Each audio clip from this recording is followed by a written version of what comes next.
ए चैम्स, कैसे हो आप सभी लोग। आई नो आप लोग थोड़ा नर्वस फील कर रहे होंगे इस टाइम पे, जो कि एक नॉर्मल चीज है, तो उससे परेशान होने वाली बात नहीं है। और अपना आज का जो मुद्दा है वो भी यही है कि ये जो नर्वसनेस है उसको कैसे कम करें और क्या स्ट्रेटेजी होनी चाहिए हमारी लास्ट के 35 to 40 डेज में। जिसके लिए मैंने आपके लिए एक बहुत ही अच्छी स्ट्रेटेजी प्लान की है, पिछले 5 साल के पेपर्स को एनालाइज करके। ठीक है, हमने 2020 से लेके 2024 तक के पेपर्स को एनालाइज किया है। और केमिस्ट्री में कौन से ऐसे टॉपिक्स हैं, हाई वेटेज टॉपिक्स हैं, जिनको आप रिवाइज करके या जिनके क्वेश्चंस आप लगा के ड्रास्टिकली अपना स्कोर इंप्रूव कर सकते हैं। एंड आई बेट यू, इस वीडियो को लास्ट तक देखना आप। और अगर आप चीजों को फॉलो करोगे जो मैं बताने वाला हूं, तो आपका स्कोर, मैं बता रहा हूँ, अगर अभी 60 आ रहा है ना, तो वो 150 160 जाने में ज्यादा टाइम नहीं लगेगा उसको। बहुत ही इंपॉर्टेंट चैप्टर्स हमने यहाँ देखने हैं, बहुत ही इंपॉर्टेंट टॉपिक्स देखने हैं, तो इस वीडियो को लास्ट तक देखना। ठीक है, and I welcome you all again. चलिए तो स्टार्ट करते हैं अपना आज का कार्यक्रम। तो देखिए, पेपर एनालाइज किए हमने लगभग 2020 से 2024 तक, जिसमें मैंने दो तरह के टॉपिक्स को एनालाइज किया है। एक तो हाई वेटेज टॉपिक्स हैं आपके, ठीक है, और एक है एवरेज वेटेज टॉपिक। तो लास्ट के 40 डेज में आपको इन्हीं को प्रैक्टिस ज्यादा करना है, आप लो वेटेज टॉपिक्स को थोड़ा बाद के लिए रख सकते हो। ठीक है, तो पहले इन टॉपिक्स को देखना है। टॉपिक्स देख लेते हैं सबसे पहले कौन कौन से हैं। चलिए, तो चैप्टर वाइज वेटेज जो है 2020 से 24 तक, यानी कि ये 5 साल के पेपर्स हैं जिनको एनालाइज किया गया है लास्ट। ठीक है, और इनमें जो आपसे टॉपिक्स पूछे जा चुके हैं वो देखिए। सबसे पहले है केमिकल बॉन्डिंग। केमिकल बॉन्डिंग की अगर हम बात करें तो ऑन एन एवरेज हर साल जो है 3 से 4 सवाल पूछे जा रहे हैं, तो 3.6 जो है एवरेज आ रहा है। मतलब आपका ऑलमोस्ट 3 to 4 क्वेश्चन इस टॉपिक से कंपलसरी हैं। ऑलमोस्ट आप मान के चलो, ये तो मैंने पिछले 5 साल का किया, आप पिछले 10 का भी देख सकते हो। ठीक है, ऑल्दो आपको टाइम वेस्ट करने की जरूरत नहीं है, मैंने कर दिया आपके लिए। ठीक है, तो आप देखो, इससे लगभग 4 क्वेश्चंस आप मान के चलो। अगर मैं पिछले ट्रेंड्स को देखूं, 24 में भी 4 पूछे गए हैं, 22 में भी 4 पूछे गए हैं, 21 में भी 4 पूछे गए हैं, तो almost on an average 4 question इससे पूछे जाएंगे। और इसमें क्या क्या इंपॉर्टेंट है वो मैं अभी आपको आगे बताने वाला हूँ, पूरे टॉपिक पूरे चैप्टर्स के अंदर। ठीक है, तो केमिकल बॉन्डिंग चार मोस्ट हाईली वेटेज वाला चैप्टर है ये। ठीक है, उसके बाद डी एंड एफ ब्लॉक की बात करते हैं। ठीक है, डी एंड एफ ब्लॉक ज्यादा बड़ा चैप्टर नहीं है, इजी चैप्टर है। ठीक है, इससे अगर आप देखोगे तो ऑलमोस्ट 3 से 4 क्वेश्चन हर बार पूछे जा रहे हैं, मतलब इंक्रीज ही हो रहा है ग्राफ। 20 में 2 थे, 21 में 2 थे, है ना, 22 में 3 हो गए, 23 में 3 हो गए, 24 में 4 हो गए। तो लगभग 3 क्वेश्चन अगर मैं मान के चलूं ऑन एन एवरेज, एक्सपोर्ट 2.8 को अगर हम राउंड ऑफ करें, लगभग 3 क्वेश्चन इस चैप्टर से भी पूछे जा रहे हैं आपके। बड़ा चैप्टर नहीं है ये। केमिकल बॉन्डिंग तो चलो थोड़ा बड़ा है, लेकिन डी एंड एफ ब्लॉक बिल्कुल भी बड़ा चैप्टर नहीं है। ठीक है, आते हैं एल्डिहाइड्स एंड कीटोन्स पे। ठीक है, ऑर्गेनिक केमिस्ट्री का आपका मोस्ट इंपॉर्टेंट चैप्टर है आफ्टर हाइड्रोकार्बन्स। तो क्योंकि इसमें तीनों जो है कार्बोनाइल, आपके एल्डिहाइड, कीटोन और कार्बोक्सिलिक, तीनों से ही सवाल आते हैं। ठीक है, तो ऑन एन एवरेज अगर आप देख चुके हो तो 2.6, लगभग 3 इससे भी मान सकते हैं हम। 2024 में 3 आए हैं, 22 में 3 आए हैं, 21 में 3 आए हैं। ठीक है, एक आध बार ऐसा हो कि 2 आए हैं, नहीं तो आप मान के चलो इससे भी 3 ही क्वेश्चन आने वाले हैं। ठीक है, कौन से मेजर टॉपिक्स हैं एल्डिहाइड कीटोन में भी, उसके बारे में बात करेंगे, ठीक है, बाद में। पहले देख लेते हैं कि इम्पोर्ट कितने आ रहे हैं लगभग questions. Coordination compound, again one of the most important topics of inorganic chemistry, और बहुत ही अच्छा टॉपिक है। जो लोग रटने से थोड़ा बचते हैं ना, उनके लिए बहुत अच्छा टॉपिक है। इसमें कॉन्सेप्ट सप्लाई होते हैं, ज्यादा याद करने की जरूरत नहीं। ठीक है, कोऑर्डिनेशन कंपाउंड में लगभग 3 क्वेश्चंस ऑलमोस्ट आ रहे हैं, 24 में भी 3 आए हैं, 22 में 3 आए हैं। ठीक है, तो लगभग 3 क्वेश्चंस आप इसमें भी मान के चलो ऑलमोस्ट आ रहे हैं हर साल। ठीक है, मतलब ये ग्राफ इंक्रीजिंग ऑर्डर की तरफ ही है। ठीक, नेक्स्ट देखते हैं फिजिकल केमिस्ट्री का another important topic, thermodynamics. Thermodynamics topic थोड़ा बड़ा है, ठीक है, थोड़ा कंसेप्चुअल भी है, लेकिन क्वेश्चंस इससे शॉर्ट शॉर्ट आते हैं। ठीक है, कहाँ से आते हैं वो उसके बारे में भी बात करेंगे। ठीक है, तो ऑन एन एवरेज यहाँ भी 3 क्वेश्चंस आप मान के चलिए, लगभग 3 क्वेश्चंस आ रहे हैं। ठीक है, अगर मैं इन सबको ऐड कर दूं, ये सारे टॉपिक्स को, 4 और 3 7 और 3 10 और 3 13 और 3 16, ठीक है, तो लगभग 16 क्वेश्चंस। तो अगर आप इसको और थोड़ा रिड्यूस कर दो, तो भी 15 क्वेश्चन तो बच्चों मान के चलो शॉर्ट शॉर्ट है इन टॉपिक्स। और 15 × 4 जो होता है वो होता है आपका 60 मार्क्स। तो आप देख रहे हो कि सिर्फ ये 5 चैप्टर्स करके आप 60 नंबर ला सकते हो, और मुश्किल नहीं है ये लाना। ठीक है, मैं आपको रिवीजन रिवीजन भी कराऊंगा इसी चैनल पे, हम लोग रिवीजन भी करेंगे टॉपिक्स, आपको क्वेश्चंस भी कराऊंगा। ठीक है, कंसेप्ट के साथ साथ क्वेश्चंस भी कराऊंगा। तो आप बिल्कुल बेफिक्र रहिए, ये टॉपिक जितने भी हमने अभी हाई वेटेज वाले बात की है, पहले मैं आपको इन टॉपिक से क्वेश्चंस कराने वाला हूँ। ठीक है, चलिए, ये तो हो गए आपके हाई वेटेज वाले। अगर मैं आपसे मॉडरेट वेटेज की बात करूं, तो मॉडरेट वेटेज में सबसे पहले आपके पास आता है इक्विलिब्रियम।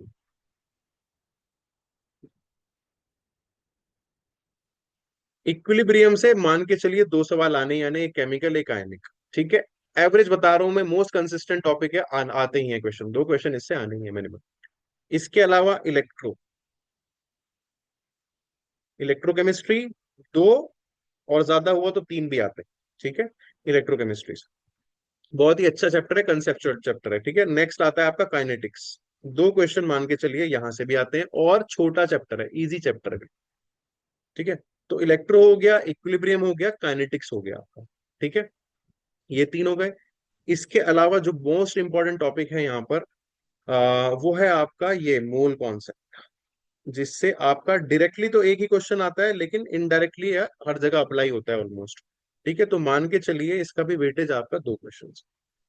ठीक है, जिसमें आप कंसंट्रेशन टर्म्स को इंक्लूड कर सकते हैं। ठीक है, stoichiometry, limiting reagent, empirical formula, molecular formula, ये सब चीजें इंक्लूड कर सकते हैं। ठीक है, तो मूल कॉन्सेप्ट से दो क्वेश्चन मान के चलिए।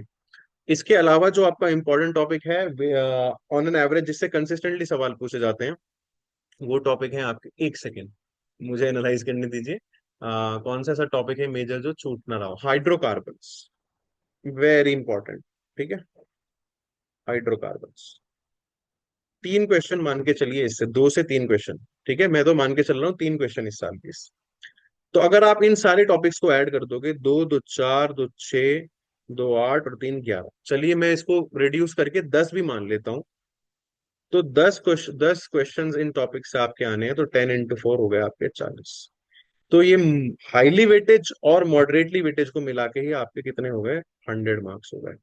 और बिलीव मी, ये 100 लाने आपके लिए मुश्किल नहीं है, यहाँ से 100 लाने। ठीक है, तो अगर आप अभी तक 50 के स्कोर पे लटक रहे हो, 40 पे, 50 पे, तो आप सीधा 150 तक जा सकते हो यहाँ से। और मैं ये आपको हवा में नहीं बता रहा हूँ, ये टॉपिक अगर आप कर लोगे, अभी आपके पास इनफ डेज हैं, 38, 39, नहीं, हाँ 39 डेज है जिस वक्त मैं ये वीडियो रिकॉर्ड कर रहा हूँ आपके पास। ठीक है, 39 to 40 डेज। तो आप इन टॉपिक्स को 30 डेज में आराम से कर सकते हो। ठीक है, इन टॉपिक से भी क्या क्या इंपॉर्टेंट है उसके बारे में भी बात करेंगे हम लोग। पर पहले आप ये नोट कर लीजिए कि कौन से टॉपिक्स आपको पहले निपटाने हैं। मेरे हिसाब से आप सबसे पहले केमिकल बॉन्डिंग निपटाइए। ठीक है, निपटाने का तरीका ये है कि आप पहले पूरी थ्योरी पढ़ेंगे, कंसेप्ट पढ़ेंगे। ठीक है, फिर उसके बाद आप क्वेश्चंस लगाने जाएंगे। कम से कम 200 क्वेश्चंस लगाएंगे आप हर टॉपिक से, ये जो हाई वेटेज चैप्टर है। कितने क्वेश्चन कह रहा हूँ? 200। उसके बाद आप पीवाईक्यू पे आएंगे। ठीक है, 200 क्वेश्चन लगाने बड़ी बात नहीं है। ठीक है, दो दो दिन में ये सारे टॉपिक निमट जाएंगे आपके। ठीक है, क्योंकि अब आपको थोड़ा सा टाइम बढ़ाना पड़ेगा अपनी पढ़ाई का। अगर आप पहले 8 घंटे पढ़ रहे थे, तो अब आप 12 घंटे पढ़िए, 13 घंटे पढ़िए, 14 घंटे पढ़िए, क्योंकि ये पीक टाइम है आपका, यहीं पे आपको एक्सीलेटर दबाना है, यहाँ पे आपको डाउन नहीं होना है। ठीक है, तो अगर आप ये टॉपिक कर लेते हैं, केमिकल बॉन्डिंग हो गया, डी एंड एफ ब्लॉक हो गया, दो 200 क्वेश्चन बहुत मुश्किल नहीं है। ठीक है, साथ में 30 30, 40 40 पीवाईक्यू, तो 200 250 क्वेश्चन होते हैं, इनफ है। अगर आप ये पांच टॉपिक के 1000 क्वेश्चन लगा लेते हैं, बिलीव मी, ये 60 नंबर, ये जो मैं हाई वेटेज के बोल रहा हूँ, ये आपके नहीं जाने वाले हैं। ठीक है, ऐसे ही आपको मॉडरेट वेटेज को लगाना है। मॉडरेट वेटेज में आप 200 ना लगा के 150 क्वेश्चन लगाइए आप। ठीक है, हर टॉपिक से तो 150 क्वेश्चन भी अगर आप लगाएंगे, इनसे 150 क्वेश्चन बड़ी बात नहीं है, आप इन्हें भी लगभग 1.5 से 2 डेज में निपटा सकते हैं। ठीक है, तो इतने इंपॉर्टेंट, इतना टाइम आपका इसमें नहीं लगने वाला है। जैसे काइनेटिक्स अगर आप करने बैठेंगे, तो रिपीटेडली उसी टाइप के, सेम टाइप के क्वेश्चंस हैं। ठीक है, तो आपको बहुत टाइम इसमें नहीं लगने वाला है। तो ये 100 मार्क्स आप शॉर्ट शॉर्ट लेके आ सकते हो। इन एडिशन टू जो आप ला रहे हो, 40, 50, 60 जो भी आपके आ रहे हैं, आपके 100 नंबर ड्रास्टिकली बढ़ सकते हैं। तो आप 60 से या 50 से डायरेक्ट 150 पे जा सकते हो, जो कि आपका स्कोर ड्रास्टिकली इंप्रूव कर दे। ठीक है, आज नेक्स्ट देखते हैं कि क्या ऐसे टॉपिक्स हैं जो बहुत कम टाइम में हो जाएंगे, लेकिन एक एक क्वेश्चन उनसे आता ही है ना, थोड़े लेस इंपॉर्टेंट है लेकिन आता है। जैसे रिडॉक्स, बच्चों, मैं सबको बोलता हूँ रिडॉक्स, एक क्वेश्चन इससे आता ही है, बहुत कम टाइम लेगा आपका, 3 घंटे में चैप्टर तैयार हो जाएगा। 2 1 घंटे आप इसके क्वेश्चन लगा लीजिए। ठीक है, 60 70 क्वेश्चन इनफ है इसके लिए।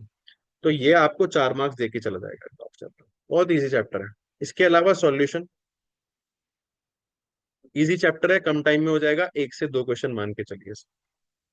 ठीक है, यहां से भी आपको आराम से 1 से 2 क्वेश्चन मिल जाए, बहुत इजी चैप्टर है आपका। इसके अलावा जो इंपॉर्टेंट है आपके, वो है आपका पीरियोडिक प्रॉपर्टीज।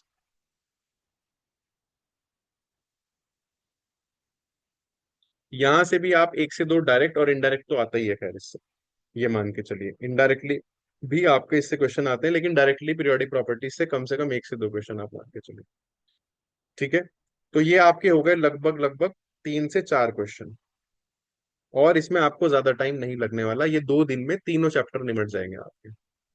तो 3 से 4 क्वेश्चन का नंबर है 3 से 4 क्वेश्चन का मतलब है 12 से 16 नंबर। तो ये जितने भी टॉपिक्स आपको बता रहा हूँ, ठीक है, ये आप इनसे आसानी से मार्क्स उठा सकते हो। देखो क्या है ना, जिस जंग को आप लड़ने जा रहे हो, जिस जिस जो आपका एनिमी है, जो आपका ओपोनेंट है, उसके बारे में आपको सारी इन्फॉर्मेशन होनी चाहिए। जैसे अपना, आप देखो आईपीएल चल रहा है आजकल ना, तो टीम्स एनालाइज करती हैं कि किस बैट्समैन के खिलाफ कैसे उनको बॉलिंग करनी है, या किस बॉलर के खिलाफ कैसे उनको बैटिंग करनी है, स्ट्रैटेजीज। तो स्ट्रैटेजीज बहुत इंपॉर्टेंट होती है, आपको कहाँ टाइम वेस्ट नहीं करना है और अपना बचा हुआ टाइम कहाँ लगाना है, वो बहुत इंपॉर्टेंट है। तो जितने लेस इंपॉर्टेंट टॉपिक है उनको हम कम टाइम देंगे, कम नंबर ऑफ क्वेश्चंस करेंगे। जो हमारे हाई वेटेड चैप्टर उनमें ज्यादा क्वेश्चंस करेंगे, ज्यादा टाइम देंगे। ठीक है, अब कुछ इंपॉर्टेंट टॉपिक्स देख लेते हैं कि जो हाई वेटेज चैप्टर हैं इनमें से कौन से इंपॉर्टेंट टॉपिक हैं। जैसे केमिकल बॉन्डिंग की बात करें, हाइब्रिडाइजेशन आता ही है सवाल इससे, है ना। VSEPR थ्योरी, इसके पोस्टुलेट से भी क्वेश्चन आता है। मॉलिक्यूलर ऑर्बिटल, ये तो इंपॉर्टेंट, बहुत इंपॉर्टेंट है मॉलिक्यूलर ऑर्बिटल। तो MOT तो इसमें मान के चलो इस चैप्टर की जान है। ठीक है, बहुत इंपॉर्टेंट क्वेश्चन है इस बहुत इंपॉर्टेंट टॉपिक है, इससे क्वेश्चन आना है। ठीक है, इसके अलावा मैं आपको अगर बताऊं, तो आप इसमें से 2 टॉपिक और तैयार कर सकते हो। मैंने रिसेंटली उसकी वीडियो भी डाली है, बहुत अच्छा रिस्पांस मिला है, थैंक यू फॉर दैट। और इस वीडियो को भी please do like, share and subscribe what ever. देखो आपको अच्छी लगेगी ये वीडियो, तो आप अपना लाइक करें इसको, अपने फ्रेंड्स के साथ जरूर शेयर करें। ठीक है, चलिए MOT के अलावा मैं आपको बता रहा था डाइपोल मूवमेंट। डाइपोल मूवमेंट इसमें इंपॉर्टेंट है। ठीक है, डाइपोल मूवमेंट के अलावा इसमें फजान्स रूल, ये दो important। ठीक है, D&F ब्लॉक में इलेक्ट्रॉनिक कॉन्फ़िगरेशन सबकी, डी की भी और एफ की भी आनी चाहिए आपको। कलर ऑफ कंपाउंड्स, इसके अलावा आपके यहाँ से क्वेश्चंस आते हैं, वो किस पे आते हैं आपके, हाँ, K2Cr2O7, पोटेशियम डाइक्रोमेट, KMnO4, इनकी प्रॉपर्टीज पे, इनकी ऑक्सीडाइजिंग बिहेवियर पे, इनके यूज पे। ठीक है ना, मतलब वही फिजिकल प्रॉपर्टीज, इन सबको मिला के यहाँ से क्वेश्चंस आते हैं। Electronic configuration, colour of compounds, paramagnetism, diamagnetism, potassium dichromate के पोटेशियम परमैंगनेट, इनका स्ट्रक्चर, इनके फिजिकल प्रॉपर्टी, इनकी केमिकल प्रॉपर्टीज, इनसे क्वेश्चंस। ठीक है, आयोनाइजेशन एंथैल्पी से बहुत क्वेश्चन पूछे जाते हैं। Second ionisation enthalpy, third ionization enthalpy, E0 values इनकी, उससे क्वेश्चन पूछे जाते हैं, तो इनका आपको खास ध्यान रखना है। इसके अलावा एंथैल्पी ऑफ एटोमाइजेशन, ठीक है, डेल्टा H एटोमाइजेशन, ये आपको करना है तैयार। ठीक है, ये नेक्स्ट टॉपिक देखते हैं, एल्डिहाइड्स कीटोन्स में। एल्डिहाइड कीटोन्स में एक तो न्यूक्लियोफिलिक एडिशन है आपका। ठीक है, एक तो न्यूक्लियोफिलिक एडिशन है सिंपल, जैसे HCN वगैरह का एडिशन है। एक न्यूक्लियोफिलिक एडिशन है विद लॉस ऑफ वाटर, जिसमें आप देखोगे बहुत सारे अमोनिया डेरिवेटिव्स से रिएक्शन कराते हैं, वाटर निकाल देते हैं हम लोग। ठीक है, वो रिएक्शंस हो गए आपके aldol condensation, very very important, मान के चलो इसको। ठीक है, इसके अलावा इसमें कैनिजारो भी है, जो यहाँ इन्होंने नहीं लिखा है। कैनिजारो से भी आता है, डायरेक्ट भी आ सकता है, क्वेश्चन की फॉर्म में भी आ सकता है। कैनिजारो हो गया आपका, एल्डोल हो गया, इसके अलावा आइडोफॉर्म। ठीक है, इसके अलावा टॉलेंस टेस्ट, टेस्ट जितने भी हैं वो सारे इंपॉर्टेंट हैं आपके। ठीक है, इसके अलावा इसमें से रोजनमंड, ठीक है, रोजनमंड से पूछते रहते हैं। बाकी वॉल फिश, नेम रिएक्शन तो सारे इंपॉर्टेंट है, इसमें जो ज्यादा इंपॉर्टेंट है मैं उसकी बात कर रहा हूँ। रोजनमंड हो गया, कैनिजारो, आइडोफॉर्म, एल्डोल, टॉलेंस। ठीक है, ये इंपॉर्टेंट है बहुत।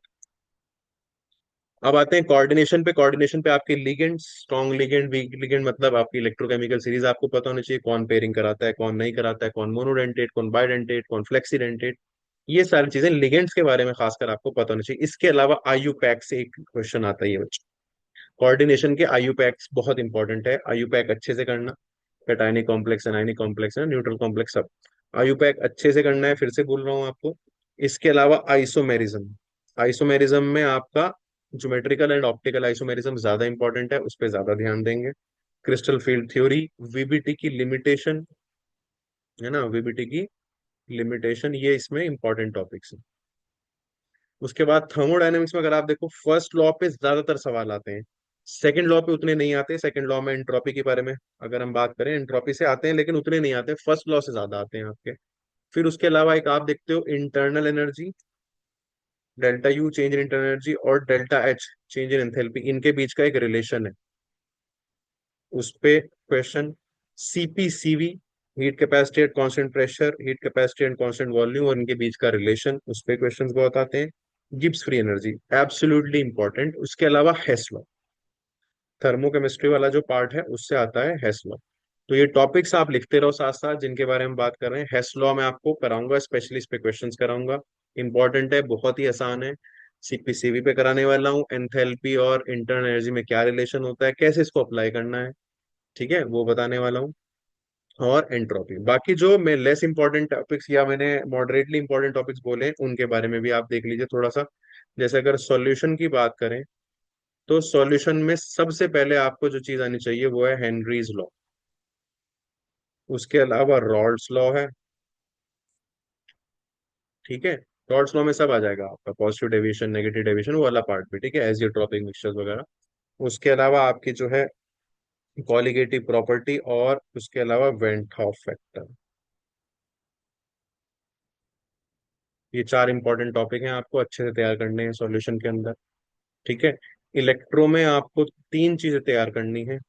क्या क्या? एक तो नॉन्स्ट इक्वेशन आपको तैयार करनी है अच्छे से, नॉन्स्ट इक्वेशन पे जो क्वेश्चंस होते हैं वो। फिर कंडक्टेंस वाला पार्ट, इसमें स्पेशली आपको कोलराश लॉ,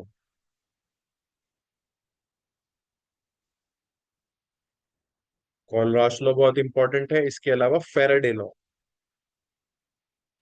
फेराडे लॉ के न्यूमेरिकल्स और वो छोटे छोटे इक्वेशंस हैं वो, कि कितना चार्ज लगेगा इसको इसमें ले जाने में, है ना, ठीक, वो वाले पार्ट। तो ये चार इसमें आप करेंगे। सॉल्यूशंस में चार हो गए आपके, इलेक्ट्रो में चार हो गए। इसके अलावा और कौन से टॉपिक बताए थे मैंने आपको? काइनेटिक्स, काइनेटिक्स में देखिए आप, काइनेटिक्स में फर्स्ट ऑर्डर मोस्ट इंपॉर्टेंट है। फर्स्ट ऑर्डर से क्वेश्चन आता ही है, आपकी जो इक्वेशन है इंटीग्रेटेड वाली वो फर्स्ट ऑर्डर। इसके अलावा आपका ऑर्डर और मॉलिक्यूलैरिटी के जो डिफरेंस हैं, ऑर्डर वर्सेस मॉलिक्यूलैरिटी, उस पे बहुत क्वेश्चन आते हैं, थ्योरेटिकल असर्शन रीजन। इसके अलावा अर्हीनियस इक्वेशन बहुत इंपॉर्टेंट है यहाँ पे, ठीक है। ये तीनों चीजें बहुत इंपॉर्टेंट है, फर्स्ट ऑर्डर, मॉलिक्यूलैरिटी, अर्हीनियस इक्वेशन, और एक हाफ लाइफ, फर्स्ट ऑर्डर की हाफ लाइफ जनरली, ये भी इंपॉर्टेंट, सही है।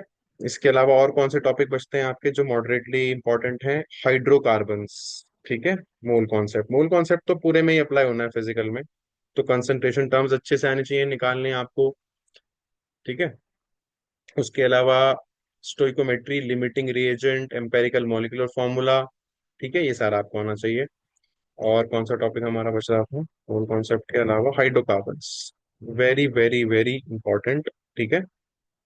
हाइड्रोकार्बन्स, मुझे पता नहीं क्यों ऐसा फील आ रहा है, गट फील के इससे ज्यादा पूछा जाएगा इस बार। तो हाइड्रोकार्बन्स में एल्कीन स्पेशली, ठीक है, एल्कीन के केमिकल प्रॉपर्टीज सारे, जो ओजोनोलाइसिस वगैरह है, हाइड्रोजनेशन रिएक्शन वगैरह है आपकी, ठीक है, एडिशन ऑफ वाटर है जिसमें हम अल्कोहल बनाते हैं, ठीक है। ये सारे इंपॉर्टेंट रिएक्शंस हैं आपके। हेलोजन का एडिशन करते हैं, Markovnikov rule, anti Markovnikov rule, non polar solvent में हेलोजन को ऐड करते हैं, वो सारा जो विसिनल वाले प्रोडक्ट बनते थे, ठीक है। तो एल्कीन इसमें मोस्ट इंपॉर्टेंट है, ठीक है। इसके अलावा इसमें एल्केन में आपका वुड्स रिएक्शन और कॉल्ब्स इलेक्ट्रोलिसिस, वुड्स रिएक्शन इंपॉर्टेंट है और कॉल्ब्स बहुत इंपॉर्टेंट है दोनों, ठीक है। इसके अलावा कन्फर्मर्स, कन्फर्मर से भी क्वेश्चन आने लगा है, ठीक है। एल्काइन की केमिकल प्रॉपर्टीज, स्ट्रक्चर, ठीक है, एल्काइन की केमिकल प्रॉपर्टीज से क्वेश्चन, एसिडिक बिहेवियर से क्वेश्चन, वेरी इंपॉर्टेंट, ठीक है, एसिडिक प्रॉपर्टीज, ठीक है। इतना अगर आप कर लोगे, मैं बता रहा हूँ कि आपके नंबर जो है 150 लाने से कोई नहीं रोक सकता, बिलीव मी। आप याद करोगे, इस वीडियो पे वापस आके कमेंट करना, इस वीडियो को जरूर शेयर करना अपने फ्रेंड्स के साथ, ये आपको बहुत हेल्प करने वाली है, ठीक है। तो चलिए इसके बाद जो है, मैं आपको सारे रिवीजन जो जितने भी इंपॉर्टेंट टॉपिक्स की बात करी, इनके क्वेश्चंस आपको कराने वाला हूँ विद कॉन्सेप्ट। तो चैनल पे जुड़े रहना, चैनल का नोटिफिकेशन जो बेल होती है वो उसको प्रेस कर देना, जैसे ही वीडियो डलेगी आपको पास नोटिफिकेशन आ जाएगी। तो कोशिश करेंगे हम ये सारे टॉपिक जितने भी बात करी है मैंने, वो तो एटलीस्ट मैं आपको सारे करा ही दूँ, ठीक है। तो चलिए फिर मिलते हैं आपसे नेक्स्ट वीडियो में। तब तक के लिए अपना ख्याल रखिए। और जरूर प्लीज ये टॉपिक जितने हमने डिस्कस किए इतना जरूर कर लेना, आपको रिग्रेट नहीं होगा। ठीक है, चलिए टेक केयर, बाय बाय, शब बखैर।